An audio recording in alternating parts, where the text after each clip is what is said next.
Let's turn then to the other big issue, which you claim in a way, some are claiming CAB is a distraction from the crisis of the economy. It only distracts the government. It doesn't distract the people who are affected. The people who are affected are fully conscious that the economy is sinking and the CAB is only adding political oil to an economic fire. Because today the finance minister has once again addressed the media and said again that the Congress is exaggerating the situation, that things are coming under control. Don't worry, the Congress is wrong when it says that we've lost control of the economy or that we are clueless. I've read the statement. It is a string of irrelevancies. Today, food inflation touched 10%. Factory output shrunk 3.8%. Retail inflation has crossed 5%, beyond the Reserve Bank's range. And the third quarter will be below 5%, sub 5%. If 3 quarters are 5, 4.5, and let's assume 5 again, the year will end with less than 5% growth.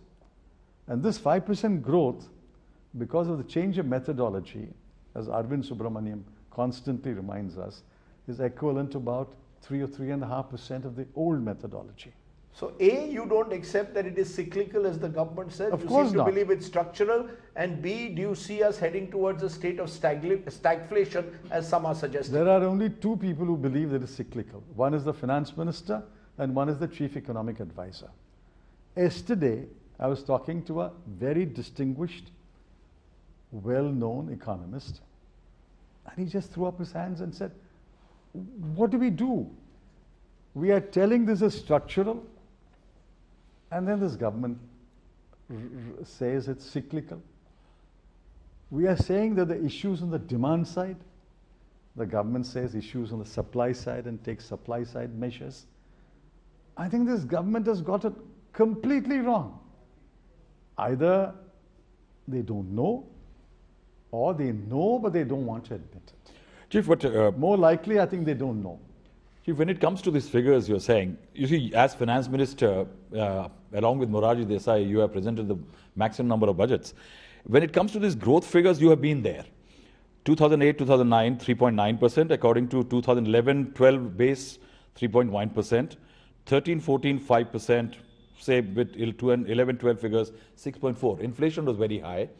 But you are saying, do you see no green shoots here? Is that the point? Don't compare year on year. What is happening in 2019-20 has no relevance to what happened in 2008-9. 2008-9 was the international meltdown. So don't compare that year's 3.8 or 3.9 with this. The whole world collapsed. 1,000 banks collapsed in America. Don't compare year on year.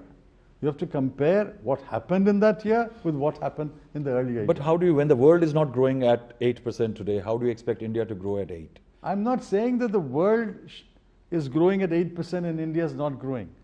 Despite the world not growing at 8%, you should take steps to grow at a higher rate. And there are ways to do it.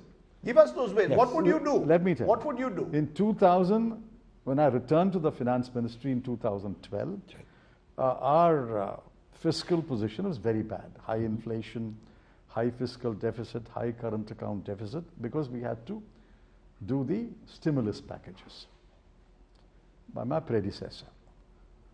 But I pulled back, and Mr. Raghuram Rajan has acknowledged it in his long essay, that after he returned, he tried to bring back macroeconomic stability. 12-13 was half a year.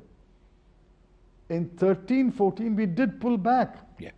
And the growth rate went up. Yes. You look at the growth rate. Yes. We contained the fiscal deficit.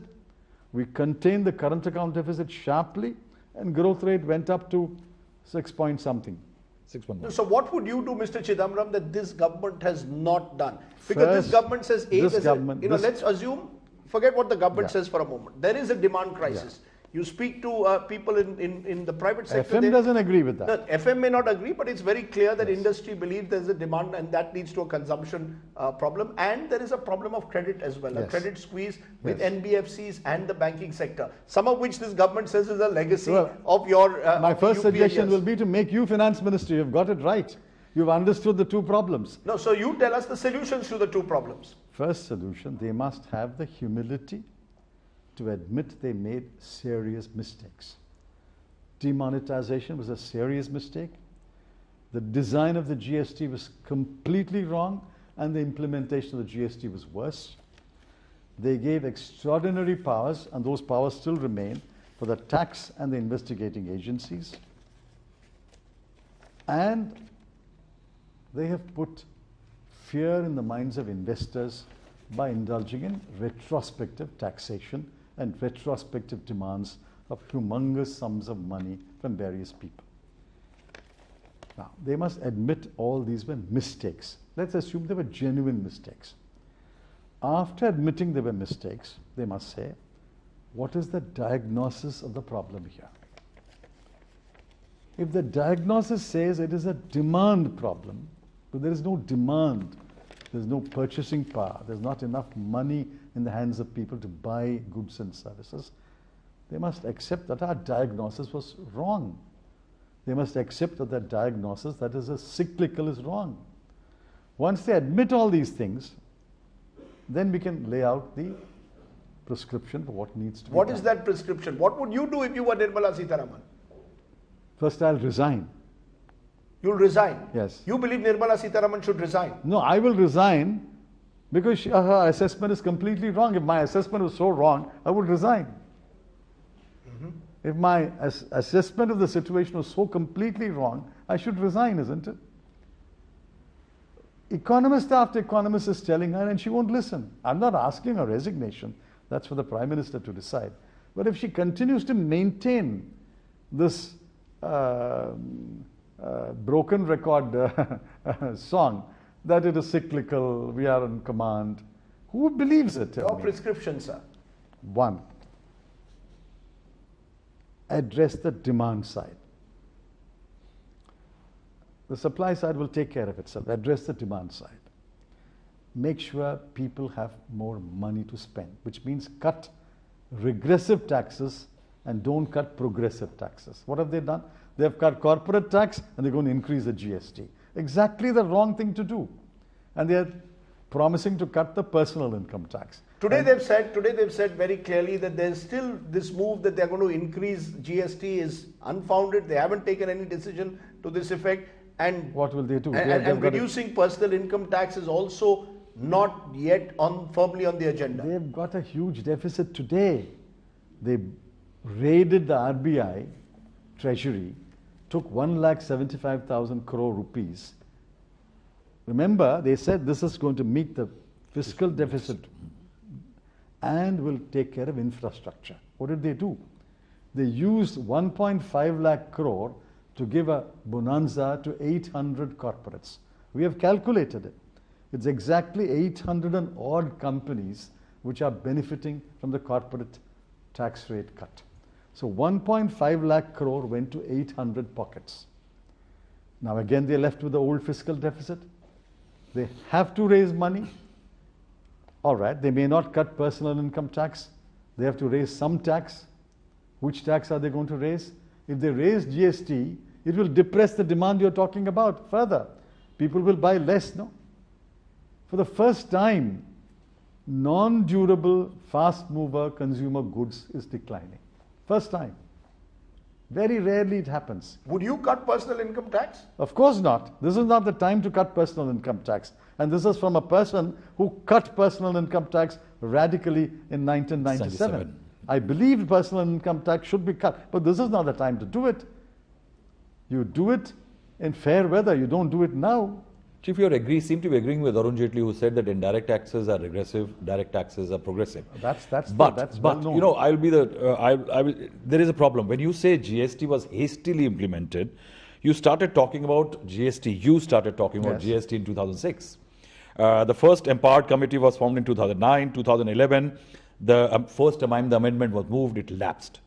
Now, something which moved in 2006 as one of the bigger reforms which you yourself wanted, in 2017, July 1st, you are saying was in a hurry.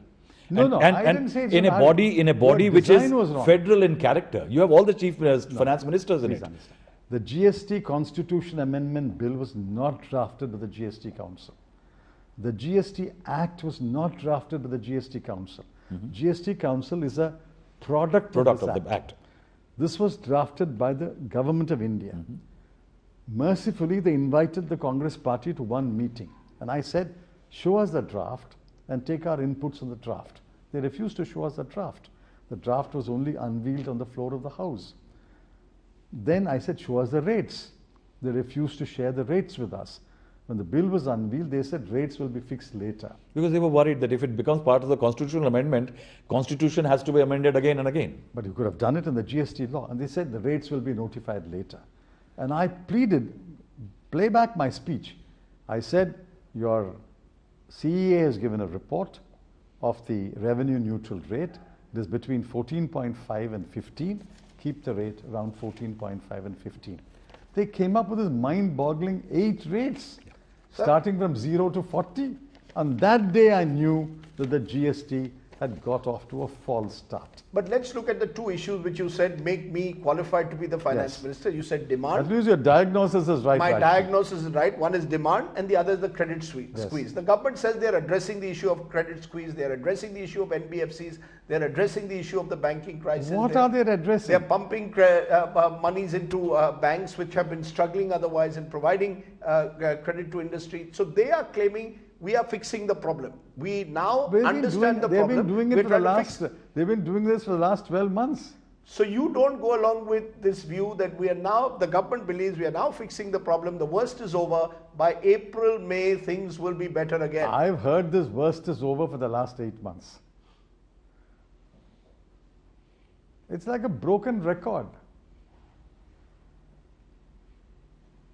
Firstly, they have to induct talent into this government. I'm not saying at the political level. That's a call which the Prime Minister makes, and only he can make. They have to induct talent into the government. What did they do? They banished the talent that was available in the government.